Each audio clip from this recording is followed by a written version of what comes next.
నమస్కారం, ఘంటారావానికి స్వాగతం. ముందుగా ప్రధానాంశాలు. రాష్ట్ర మంత్రివర్గ విస్తరణకు ఖరారైన ముహూర్తం. ఏప్రిల్ 3న కొత్త మంత్రుల ప్రమాణ స్వీకారానికి అవకాశం.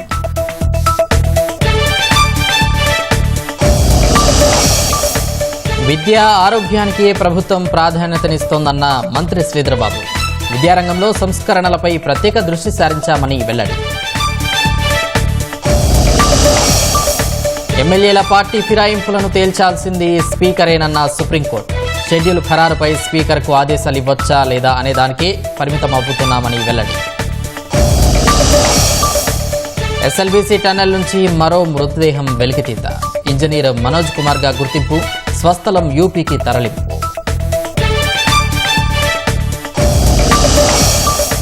అగ్ని ప్రమాదాలు, వరదలపై జీహెచ్ఎంసీ, హైడ్రా ప్రత్యేక దృష్టి. సమస్యల పరిష్కారానికి 2 కమిటీలు వేయాలని నిర్ణయం.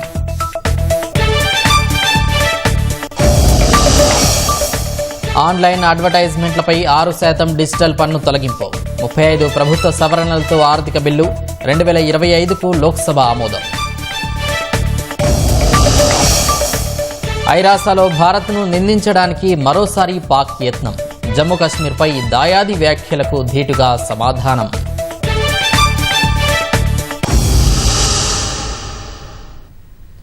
రాష్ట్ర మంత్రివర్గ విస్తరణకు ముహూర్తం ఖరారైనట్లు తెలుస్తోంది.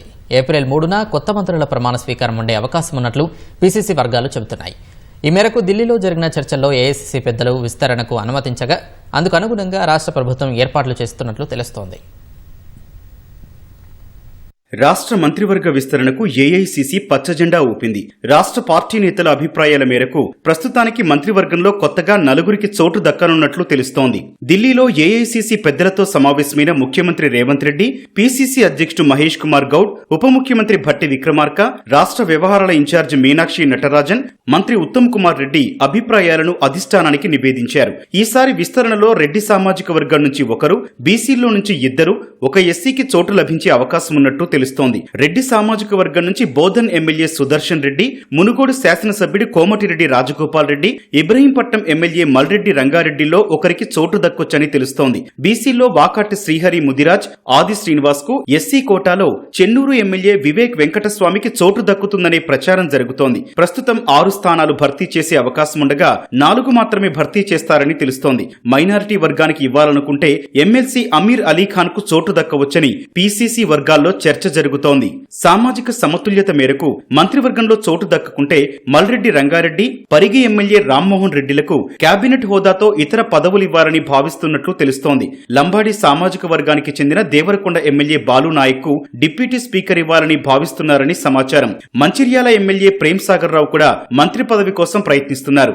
గడ్డం వివేక్ కు అవకాశం ఇస్తే ప్రేమ్ సాగర్ రావుకు కేబినెట్ హోదాతో ఇతర పదవి ఇవ్వాలని యోచిస్తున్నట్లు సమాచారం. కోమటిరెడ్డి రాజగోపాల్ రెడ్డి పార్టీలో చేరే ముందు మంత్రి పదవి హామీ ఇచ్చినప్పటికీ అదే కుటుంబానికి చెందిన కోమటిరెడ్డి వెంకటరెడ్డి కీలకమైన శాఖలతో మంత్రిగా ఉండటంతో ఈ కోణంలో ఢిల్లీ పెద్దలు ఆలోచిస్తున్నట్లు తెలుస్తోంది. రాజగోపాల్ రెడ్డికి మంత్రి పదవి ఇవ్వనట్లయితే ప్రత్యామ్నాయంగా ఏ పదవిచ్చి సంతృప్తి పరచాలన్న యోచనతో ఉన్నట్లు సమాచారం. సామాజిక సమతుల్యత పాటిస్తూనే అన్ని వర్గాలకు మంత్రివర్గంలో ప్రాతినిధ్యం ఉండేటట్లు చూడాలని పార్టీ, రాష్ట్ర, జాతీయ నాయకత్వాలు యోచిస్తున్నట్లు సమాచారం. విద్య, ఆరోగ్యంపై కాంగ్రెస్ ప్రభుత్వం ప్రత్యేకంగా దృష్టి సారించిందని మంత్రి శ్రీధర్బాబు తెలిపారు. విద్యాశాఖ పద్దుపై ఎంఐఎం శాసనసభాపక్ష నేత అక్బరుద్దీన్ లేవనెత్తిన పలు అంశాలకు మంత్రి సమాధానమిచ్చారు. విద్యారంగంలో తీసుకురావాల్సిన సంస్కరణలపై ప్రత్యేకంగా దృష్టి సారించామని, రేపటి మండలి సమావేశంలో విద్యారంగంపై చర్చ జరగనుందని శ్రీధర్బాబు వెల్లడించారు. Education now requires reforms. No, we are on it. We would like to take everybody's suggestions. On the same mandate, Adhyaksha, on 26th, tomorrow, we have put the council session, legislative council session, totally for a discussion on the Telangana education. So we are trying to elicit the opinions of the elder house members, and also we will try to elicit opinions and suggestions from the stakeholders of our state, and we would like to reform this, and our main priorities would be health and education. We would be striving for it. గత ప్రభుత్వం చేపట్టిన మన ఊరు మనబడి కార్యక్రమంలో బెంచీల కొనుగోలులో భారీ కుంభకోణం జరిగిందని ఎంఐఎం శాసనసభాపక్ష నేత అక్బరుద్దీన్ ఓవైసీ ఆరోపించారు. శాసనసభలో విద్యాశాఖ పద్దుపై చర్చ సందర్భంగా అక్బరుద్దీన్ ఓవైసీ తీవ్ర వ్యాఖ్యలు చేశారు. కాళేశ్వరం ఇతర స్కామ్ల గురించి మాట్లాడే ప్రభుత్వం బెంచీల కొనుగోలుపై విచారణ జరపాలని డిమాండ్ చేశారు.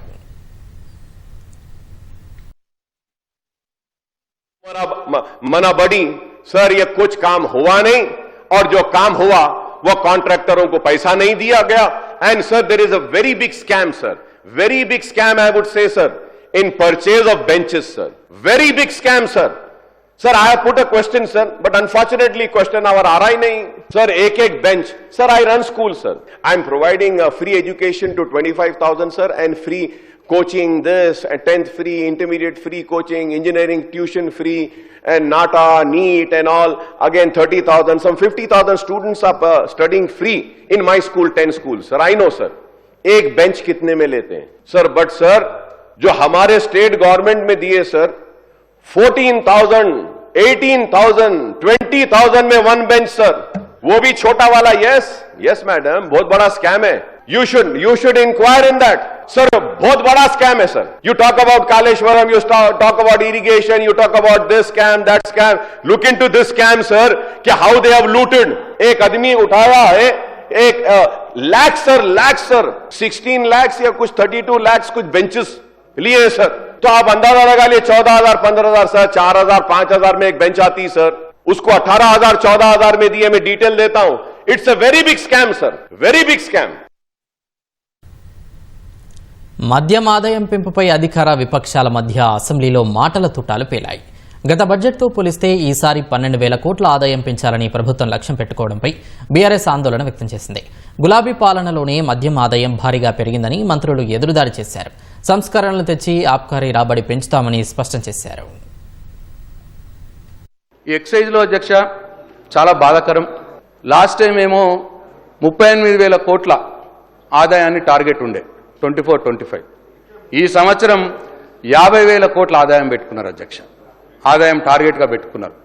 అంటే 18,000 కోట్ల ఆదాయాన్ని పెంచాలా అని చెప్పి ఈ ప్రభుత్వం టార్గెట్గా పెట్టుకున్నది. మేనిఫెస్టోలనేమో మేము బెల్ట్ షాపులు తీసేస్తామన్నారు.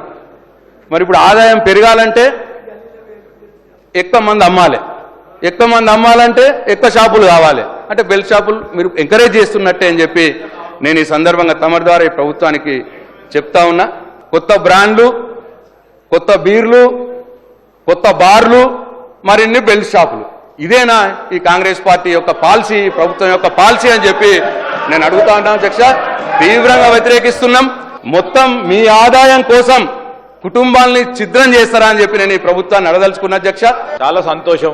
ఇప్పటికైనా బెల్ట్ షాపులు తీసుకొచ్చినాము, మేమే ప్రోత్సాహం చేసిన అని చెప్పిన ప్రశాంత్ రెడ్డి గారికి, ఆ టీఆర్ఎస్ పార్టీ ప్రభుత్వం సంతోషం. బెల్ట్ షాపులకు సంబంధించి స్పష్టంగా కూడా మా వైఖరి, బెల్ట్ షాపులను ఎంకరేజ్ చేయం. ఆదాయం పెంచడానికి కేవలం రేట్లు పెంచడానికో లేకుంటే బెల్ట్ షాప్ పెంచడం కాదు అధ్యక్ష. లీకేజెస్ ఏదైనా డిపార్ట్మెంట్లో ఉంటే దాన్ని అరికట్టే కార్యక్రమం చేస్తామని చెప్పడానికే మేము ఆదాయం పెంచుతామని చెప్పాము. అనేక సందర్భాల్లో వారు పట్టుబడ్డది అధ్యక్ష. ఈరోజు వారు మాట్లాడుతారంటే దయ్యాలు వేదాలు పలికినట్టున్నాయి అధ్యక్ష. ఈరోజు శ్రీధర్ బాబు గారు చాలా చిలక పలుకులు పలికినారు సార్. ఈ ప్రభుత్వానికి చిత్తశుద్ధి ఉంటే మీరు మేనిఫెస్టోలో చెప్పినట్టు బెల్ట్ షాపుల్ని తీసేయండి. 12,000 కోట్లు అంటే మామూలు మాట కాదు సార్. 12,000 కోట్లు ఇవాళ పెంచాలా అనంటే ఎన్ని రేట్లు పెంచుతారు సార్? ఏం చేస్తారు సార్? ఏ పిలుపురేది ఉంటుంది సార్? అయితే ప్రజల్ని మందు ఎక్కువ తాగిపోయడం, లేకపోతే ప్రజల మీద భారం మోపడం, ఈ రెండు విషయాలే మరి టార్గెట్గా పెట్టుకున్నారు. దయచేసి దీని మీద పునరాలోచించాలి. అసలు ఎక్సైజు ఆదాయానికి సంబంధించి పెంచింది ఎవరు అధ్యక్ష? 2014 జూన్ 2 తెలంగాణ రాష్ట్రం ఏర్పడ్డ సందర్భంలో తెలంగాణ రాష్ట్రానికి వచ్చినటువంటి ఎక్సైజ్ ఆదాయం ఆనాడు వస్తున్న ఆదాయం సుమారుగా 9,000 కోట్ల అధ్యక్ష. అదే 2023 డిసెంబర్ 6 నాటికి వాళ్ళ ప్రభుత్వ పరిపాలన దిగిపోయే నాటికి మొత్తం ఆదాయము 34,000 కోట్ల అధ్యక్ష. అంటే 9,000 నుంచి 35,000 కోట్ల రూపాయలు ఎక్సైజ్ ఆదాయం అంటే అధ్యక్ష వాస్తవాలు వినాలా, 25,000 కోట్ల రూపాయల ఆదాయం పెంచింది ఎవరు? ఆదాయం యాక్చువల్గా ఈ ప్రభుత్వం వచ్చిన తర్వాత పెంచలేదు, పెరగలేదు, ఇంకా కొంత తగ్గింది. మాట్లాడితే అర్థం ఉండాలి. ఉల్టా చోర్ కొత్వాల్ కొడ్డా అంటేనట్టుగా దొంగ అరిసినట్టుగా మాట్లాడితే ఏమైనా న్యాయం ఉంది అధ్యక్ష? ఇదే కాదు, ఏ అంశంలో కూడా వాస్తవాలు ఒకటి ఉంటా ఉన్నాయి, ప్రచారం ఇంకోటి చేస్తా ఉన్నారు. ఇది దుర్మార్గమైనటువంటిది. నేను దీనిపైన రిప్లై ఇచ్చేటప్పుడు సభ్యులు అడిగిన ప్రతిదానికి కూడా I will give fitting reply. మీ ముఖం ఎక్కడ పెట్టుకుంటున్నప్పుడు ప్రశాంత్ రెడ్డి గారు మాట్లాడిన మాటలు చూస్తుంటే కొత్తగా ఎమ్మెల్యే మొదటిసారి వచ్చిండ్రు సభకు, ఆ విధంగా మాట్లాడడం చూస్తే నిజంగా బాధేస్తుంది అధ్యక్ష. 10 ఏళ్ళ అధికారం ఉన్నది వాళ్ళే. ఇవాళ మా శ్రీధర్ బాబు గారు ఎలాంటి వ్యక్తో గౌరవ మంత్రి అందరికీ తెలుసు. ఆయన పట్టుకుని చిలక పలుకులు అంటున్నారు. ఎవరు మాట్లాడిన చిలక పలుకులు? ఎవరు మీ మేనిఫెస్టో 2014 ఏం చెప్పిండ్రు? దళిత ముఖ్యమంత్రి చేయకుంటే ఏం చేసుకుంటా అన్నారు మీరు? అవి చిలక పలుకులు, మా శ్రీధర్ బాబు కాదు. పార్టీ మారిన ఎమ్మెల్యేల వ్యవహారంలో షెడ్యూల్ ఖరారు చేయాలని హైకోర్టు స్పీకర్కు ఆదేశాలు జారీ చేయొచ్చా లేదా అన్న అంశాన్ని నిర్ధారించడం వరకే పరిమితం అవుతున్నాం తప్ప కేసు మెరిట్స్లోకి వెళ్లడం లేదని జస్టిస్ బీఆర్ గవాయ్ నేతృత్వంలోని సుప్రీంకోర్టు ధర్మాసనం స్పష్టం చేసింది. ఒక పార్టీ తరపున గెలిచిన ఎమ్మెల్యే మరో పార్టీ తరపున లోక్సభకు పోటీ చేయడంపై నిర్ణయం తీసుకోవాల్సింది స్పీకరే అని తేల్చెప్పింది.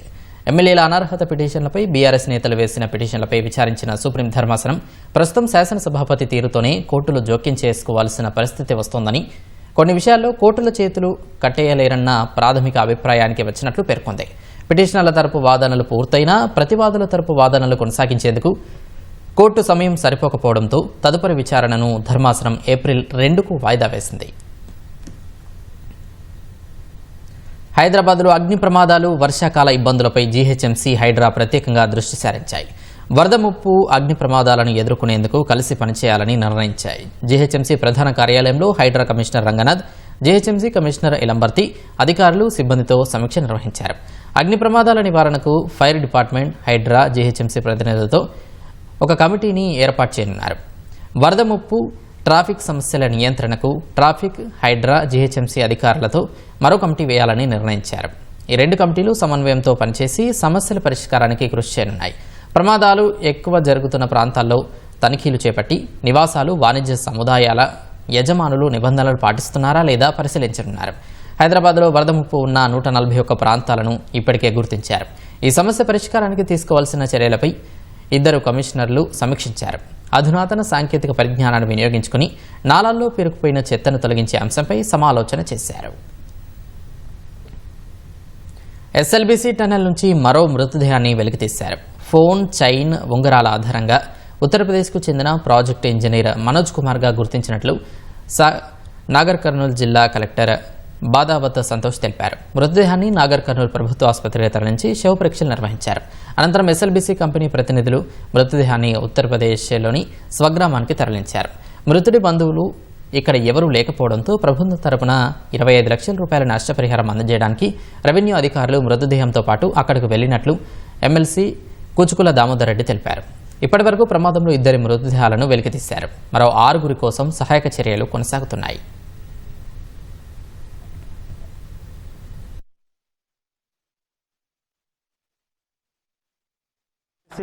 టన్నెల్ రెస్క్యూ ఆపరేషన్లో భాగంగా 2వ మృతదేహాన్ని మనం ఐడెంటిఫై చేయడం జరిగింది. సో ఈ మృతదేహం టెంటేటివ్గా మనకు ఉన్న ఇన్ఫర్మేషన్ ప్రకారం మనోజ్ కుమార్ అని చెప్పేసి ఐడెంటిఫై చేయడం జరిగింది. సో దీన్ని మనం ఇప్పుడు గవర్నమెంట్ జనరల్ హాస్పిటల్కి పంపించి అక్కడ పోస్ట్ మార్టం కానీ మిగతా క్లీనింగ్ కానీ అన్నీ చేసుకొని ఆ ఫ్యామిలీ మెంబర్స్తో కూడా ఇన్ఫార్మ్ చేసి కన్ఫర్మ్ చేసుకొని దీన్ని వాళ్ళకి నేటివ్ ప్లేస్కి పంపించడం జరుగుతుంది. ఆనరబుల్ సీఎం గారు ఈ మిగతా అందరు వర్కర్స్ దొరికేంత కూడా రెస్క్యూ ఆపరేషన్ కంటిన్యూ చేయమని నేను ఇన్స్ట్రక్షన్స్ ఇవ్వడం జరిగింది. అదేవిధంగా ఏదైతే ఫ్యామిలీ మెంబర్స్ ఇందులో ట్రాప్ అయి ఉన్నారో, స్ట్రక్ అయి ఉన్నారో వాళ్ళందరికీ కూడా ఎక్స్రేషియా కింద 25 lakhs ఆల్రెడీ ఫస్ట్ వచ్చిన ఫ్యామిలీకి ఇవ్వడం జరిగింది. ఈ ఫ్యామిలీకి కూడా 25 lakhs ఎక్స్రేషియా ఇవ్వడం జరుగుతుంది. సో అందరినీ ఐడెంటిఫై చేసి వాళ్ళకి సపోర్ట్గా ఒక 25 lakhs ఎక్స్రేషియా కూడా మనం ఇవ్వడం జరుగుతుంది. మొదటి రోజుతో పోల్చుకుంటే మనకి ఈరోజు చాలా వరకు 4 ఎక్స్కవేటర్స్ పనిచేస్తున్నాయి. డీవాటరింగ్ సమస్య అనేది లేదు. సో కాబట్టి ఇంకా ఫాస్ట్ ఫేస్లో మీటర్స్లో ఈ ఎక్స్కవేటర్స్ని యూజ్ చేసేసి ఎక్సెప్ట్ లాస్ట్ 30 మీటర్స్ తప్పితే మిగతా మొత్తం కూడా మనము డెబ్రిస్ రిమూవల్ చేసి ఈ మిగతా ఎవరైతే ఉన్నారో వాళ్ళందరికీ కూడా సర్చ్ ఆపరేషన్ కంటిన్యూ అవుతూ ఉంటుంది. మనకు ఇవాళ తెల్లారి 3 వరకు మనకు కొంత వాసన తగిలిందండి. వాసన తగిలినప్పుడు మరి అక్కడ తీయాలంటే జాగ్రత్తగా తీయాలి. సబ్బలు పడితే అట్లా పెడితే ఇట్లా తీసేది కాదు, జాగ్రత్తగా తీసేయాలి. కాబట్టి ఎక్స్పర్ట్ టీము డాక్టర్స్ హెల్ప్ కూడా తీసుకొని పొద్దున మనము 10ంటికి అందరు మీటింగ్కి వెళ్ళారు కాబట్టి అలా పొద్దున 10ంటికి మొదలు పెట్టామండి. 10ంటికి మొదలుపెట్టి మనము ఆ సెకండ్ పర్సన్ని బయటికి తీసుకొచ్చామండి. మిగిలిన 253 మీటర్లు ఇప్పుడు 60 మీటర్లు తీసేసాము. అంటే 193 మీటర్స్ ఇంకా తీయాలి. ఈ 193 మీటర్స్ లో ఉంటారనే ఆశాభావంతో మేము ఉన్నామండి, పనిచేస్తున్నాం. మేము ఒక ఎస్టిమేషన్ అయితే ఏప్రిల్ 10th వరకు అని అనుకుంటున్నామండి. ఎంఎంటీఎస్ రైలులో యువతిపై అత్యాచార యత్నం కేసులో పోలీసులు నిందితుని జాడ కోసం గాలింపు కొనసాగిస్తున్నారు. 13 బృందాలుగా ఏర్పడిన పోలీసులు యువతి స్టేట్మెంట్, సీసీటీవీ కెమెరా దృశ్యాల ఆధారంగా దర్యాప్తు చేస్తున్నారు. 3 అనుమానితులను అదుపులోకి తీసుకుని ప్రశ్నిస్తున్నారు. ఇక మరోవైపు ఓ ప్రైవేట్ ఆసుపత్రిలో చికిత్స పొందుతున్న యువతి ఆరోగ్య పరిస్థితి నిలకడగా ఉందని వైద్యులు తెలిపారు. ఎంఎంటీఎస్ రైలులో యువతిపై అత్యాచార యత్నానికి పాల్పడిన కేసులో నిందితుని ఆచూకీ కోసం పోలీసులు గాలింపు కొనసాగిస్తున్నారు. 3 రోజుల క్రితం సికింద్రాబాద్ నుంచి మేడ్చల్కు ఎంఎంటీఎస్ రైల్లో వెళుతూ ఉండగా ఆగంతకుని అత్యాచార యత్నం నుంచి తప్పించుకునేందుకు కదులుతున్న రైలులో నుంచి యువతి దూకింది. ఈ ఘటన జరిగి 2 రోజులవుతున్నా నిందితుడి ఆచూకీ దొరకలేదు. ఈ కేసు ఛేదించేందుకు పోలీసులు 13 బృందాలుగా ఏర్పడి గాలింపు కొనసాగిస్తున్నారు. గవర్నమెంట్ రైల్వే పోలీసుకు చెందిన 5, సైబరాబాద్ పోలీసు విభాగానికి చెందిన 6, ఎస్ఓటీకి చెందిన 1, సీసీఎస్కు చెందిన మరో బృందం కలిసి నిందితుని జాడ కోసం అన్వేషిస్తున్నాయి. జీఆర్పీలో 2 బృందాలు సీసీటీవీ కెమెరా దృశ్యాలను పరిశీలిస్తుండగా మరో బృందం సాంకేతిక ఆధారాలు, మరొక 2 బృందాలు హ్యూమన్ ఇంటెలిజెన్స్తో శోధన సాగిస్తున్నాయి. 13 బృందాలు సేకరించిన డేటాను ప్రతి 30 నిమిషాలకు షేర్ చేసుకుంటున్నాయి. బాధితురాల నుంచి వివరాలు సేకరించిన పోలీసులు స్టేట్మెంట్ను రికార్డు చేశారు. ఈ వివరాల ఆధారంగా 3 అనుమానితులను అదుపులోకి తీసుకుని విచారిస్తున్నారు.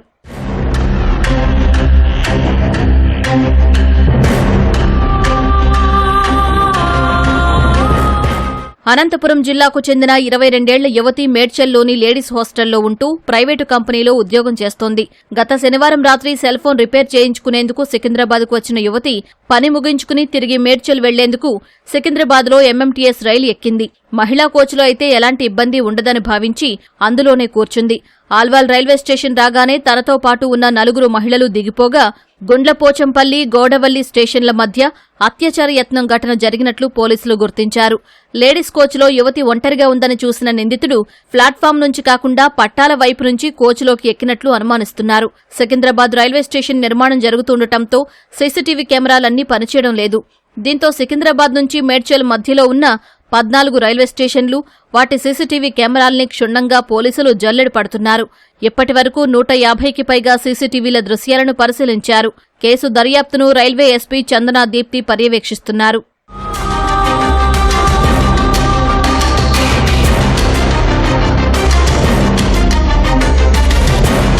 ప్రైవేట్ ఆసుపత్రిలో చికిత్స పొందుతున్న యువతి ఆరోగ్య పరిస్థితి నిలకడగా ఉందని వైద్యులు తెలిపారు. ఆమె మాట్లాడుతోందని, నిందితుడి గురించి పలు విషయాలు చెబుతోందని పేర్కొన్నారు. రైలు నుంచి దూకిన కారణంగా ఆమె దవడకు, విరిగిన కాలుకు శస్త్రచికిత్స చేస్తామని వెల్లడించారు. దంతాలు ఊడిపోవడంతో అవసరాన్ని బట్టి ఆపరేషన్ చేస్తామని తెలిపారు.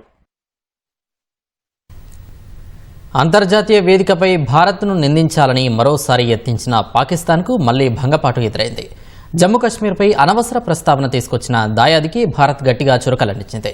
ఆ ప్రాంతం ఎప్పటికీ భారత్లో అంతర్భాగమేనని మరోసారి స్పష్టం చేసింది. పాక్ చట్టవిరుద్ధంగా ఆక్రమించిన కశ్మీర్ భూభాగాలను ఖాళీ చేయాల్సిందేనని తేల్చి చెప్పింది. అంతర్జాతీయ వేదికపై మరోసారి జమ్మూ కశ్మీర్ ప్రస్తావన తీసుకొచ్చిన పాకిస్తాన్కు భారత్ గట్టిగా బదులిచ్చింది. కశ్మీర్లో పాకిస్తాన్ ఆక్రమించిన భూభాగాన్ని ఖాళీ చేయాల్సిందేనని స్పష్టం చేసింది. ఐక్యరాజ్య సమితి భద్రతా మండలిలో శాంతి పరిరక్షణ సంస్కరణలపై చర్చ సందర్భంగా మాట్లాడిన పాక్ ప్రతినిధి సయ్యద్ తారిక్ ఫతేమీ జమ్మూ కశ్మీర్ అంశాన్ని లేవనెత్తారు. దీన్ని భారత్ తీవ్రంగా ఖండించింది. పాక్ ఆరోపణలపై ఐరాసలోని భారత శాశ్వత ప్రతినిధి పర్వతనేని హరీష్ అభ్యంతరం వ్యక్తం చేశారు. ఆ దేశం అనవసర అంశాలను లాగుతోందని మండిపడ్డారు. సంకుచిత విభజన ఎజెండాతో ఈ వేదిక దృష్టిని మళ్లించే కుతంత్రాలు చేయడం మానుకుంటే మంచిదని సూచించారు. India is compelled to note that the delegate of Pakistan has yet again resorted to unwarranted remarks on the Indian Union territory of Jammu and Kashmir. Such repeated references neither validate their illegal claims nor justify their state-sponsored cross-border terrorism. Jammu and Kashmir was, is, and will always be an integral part of India. Pakistan continues to illegally occupy the territory of Jammu and Kashmir, which it must vacate. We would advise Pakistan not to try to divert the attention of this forum to drive their parochial and divisive agenda. గత వారం ఐరస మానవ హక్కుల సంఘం సమావేశంలోనూ పాక్ జమ్మూ కశ్మీర్ అంశాన్ని ప్రస్తావించింది. దీనికి భారత్ కూడా ధీటుగా బదులిచ్చింది. పాక్ పదే పదే అసత్య ప్రచారాలు చేస్తోందని దుయ్యబట్టింది. ఆ దేశానిది మతోన్మాద మనస్తత్వమని, ఇలాంటి వ్యాఖ్యలతో అబద్ధాలను నిజం చెయ్యలేరని భారత్ పేర్కొంది. సీమాంతర ఉగ్రవాదాన్ని సమర్థించుకోలేరని చురకలంటించింది. ఆన్లైన్ అడ్వర్టైజ్మెంట్లపై 6% డిజిటల్ పన్ను తొలగింపు సహా 35 ప్రభుత్వ సవరణలతో ఆర్థిక బిల్లు 2025కు లోక్సభ ఆమోదం తెలిపింది. దీంతో లోక్సభలో బడ్జెట్ ప్రక్రియ పూర్తయింది. ఈ బిల్లును రాజ్యసభ ఆమోదించాల్సి ఉంటుంది. ఆ తర్వాత 2025-26కు సంబంధించిన బడ్జెట్ ప్రక్రియ పూర్తవుతుంది. లోక్సభలో ఆర్థిక బిల్లుపై జరిగిన చర్చకు సమాధానం ఇచ్చిన కేంద్ర ఆర్థిక మంత్రి నిర్మలా సీతారామన్ కొత్త ఆదాయ పన్ను బిల్లుపై పార్లమెంటు వర్షాకాల సమావేశాల్లో చర్చ చేపట్టనున్నట్లు చెప్పారు. ప్రార్థనా స్థలాల్లో విక్రయించే ప్రసాదాలకు జీఎస్టీ నుంచి మినహాయింపు ఇవ్వనున్నట్లు ఈ సందర్భంగా కేంద్ర ఆర్థిక మంత్రి తెలిపారు. అనంతరం ఆర్థిక బిల్లుకు లోక్సభ ఆమోదం తెలిపింది.